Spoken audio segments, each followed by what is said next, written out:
एक बड़ी प्यारी सी कहानी है। एक प्रसिद्ध गुरु थे। उनके आश्रम में बहुत सारे शिष्य आते और दीक्षा लेके जाते। उनमें से उनका एक प्रिय शिष्य था आनंद। आनंद एक युवा शिष्य था। वह हर रोज अपने गुरु के साथ भिक्षा मांगने जाता। एक दिन वे ऐसे ही भिक्षा मांगने के लिए निकल पड़े।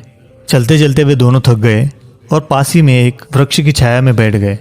गुरु ने अपने शिष्य आनंद से कहा, आनंद, यहाँ पास से एक नदी बहती है, वहाँ से थोड़ा पानी लेकर आओ, हमें बहुत तेज प्यास लगी है।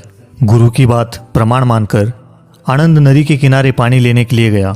वहाँ उसने देखा कि एक लड़का एक पेड़ के पीछे छिपकर कुछ देख रहा है। आनंद थोड़ा चलकर उस लड़के के पास गया और देखा कि वह लड़का उन स्त्रियों को देख रहा है जो नदी के किनारे कपड़े धो रही थी। आनंद ने उस लड़के से कहा, मित्र, ये स्त्रियां तो कपड़े धो रही है, तो इसमें छिपकर देखने जैसा क्या है? लड़के ने कहा, अरे तुम अंधे हो क्या? तुम्हें कुछ दिखाई नहीं दे रहा? इनकी सुंदरता देखो कैसी बिखरी पड़ी है, इनकी अदाओं को देखो कैसे मन को घायल करने लगी है। आनंद उसके विचारों के प्रभाव में आया और उन स्त्रियों को उसी नजर से देखने लगा जैसे कि वह लड़का देख रहा था। अभी तक जिस जगह पे वो निर्भय होकर खड़ा था, वह भी उस लड़के की तरह पेड़ के पीछे छिप गया, जैसे कोई अपराधी छिप जाता हो, और उन स्त्रियों को देखने लगा। घंटों बीत गए। आनंद को यह तक ध्यान नहीं रहा कि वह एक भिक्षु है और इन चीजों से उसे दूर रहना चाहिए। यहाँ पेड़ के नीचे छाया में बैठे उसके गुरु आनंद की राह देखकर थक गए और उसकी खोज में नदी की ओर निकल पड़े। जैसे ही वे नदी के पास गए, उन्होंने देखा कि उनका शिष्य आनंद एक पेड़ के पीछे अपराधी की तरह छिप रहा है और बार बार कुछ देख रहा है। उन्होंने नजदीक जाकर देखा कि अपना शिष्य उन स्त्रियों को देख रहा है जो कपड़े धो रही है। गुरु ने कहा, आनंद, क्या इन स्त्रियों से पानी मांगने के लिए खड़े हो? अपने गुरु की आवाज सुनकर आनंद कुछ इस तरह कांपने लगा जैसे किसी चोर को रंगे हाथ पकड़ लिया हो। नहीं गुरुवर, मैं तो बस। इसके आगे आनंद कुछ बोल भी नहीं पा रहा था। दूसरा लड़का यह देखते ही भाग खड़ा हो गया। आनंद अपने गुरु से नजरें भी नहीं मिला पा रहा था।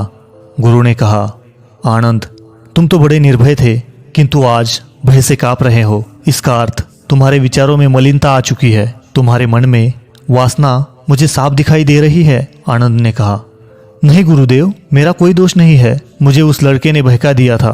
मैं इन विचारों पर नियंत्रण करना चाहता हूँ, मगर मुझसे नहीं हो पा रहा। गुरु ने आनंद का हाथ पकड़ा और उसे पास वाले नाले के पास लेके गए और आनंद से कहा, क्या तुम इस नाले के पानी का बहाव रोक सकते हो?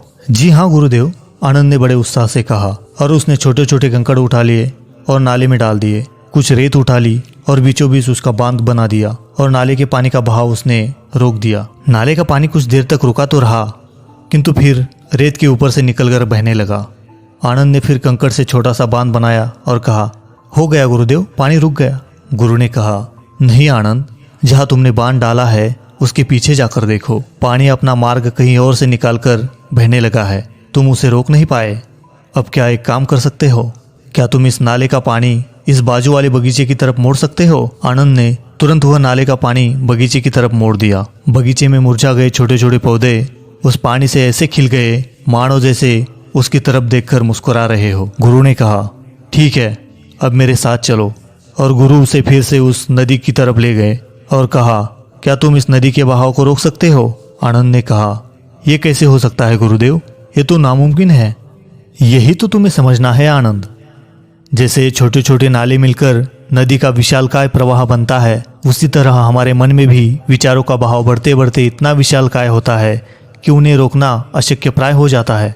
फिर चाहे वो अश्लीलता हो या फिर काम वासना के विचार हो या फिर कोई अन्य। जिस तरह तुम उस छोटे नाले के पानी के बहाव को भी नहीं रोक पाए क्योंकि वो निरंतर बहता है, उसी तरह तुम इन विचारों को भी नहीं रोक पाओगे क्योंकि ये भी तुम्हारे मन में ऐसे ही निरंतर चलते रहेंगे। किंतु जिस तरह तुमने उस नाले के पानी का बहाव बगीचे की तरफ मोड़कर उन पौधों को मुरझाने से बचाया, उसी तरह समय रहते हमें इन अश्लील विचारों के बहाव को विशालकाय होने से बचाना होगा। और इसके लिए उन्हें सही दिशा में लाने की जरूरत होती है। और इसके लिए अच्छे विचारों की संगत, अच्छे लोगों का सहवास, ध्यान, इनसे हम इन अश्लीलता के विचारों को योग्य विचारों में परिवर्तित कर सकते हैं, उन्हें उचित विचारों की दिशा में मोड़ सकते हैं और हमारा जीवन सफल बना सकते हैं। दोस्तों, ये कहानी कैसी लगी हमें कमेंट बॉक्स में ज़रूर बताइएगा। धन्यवाद।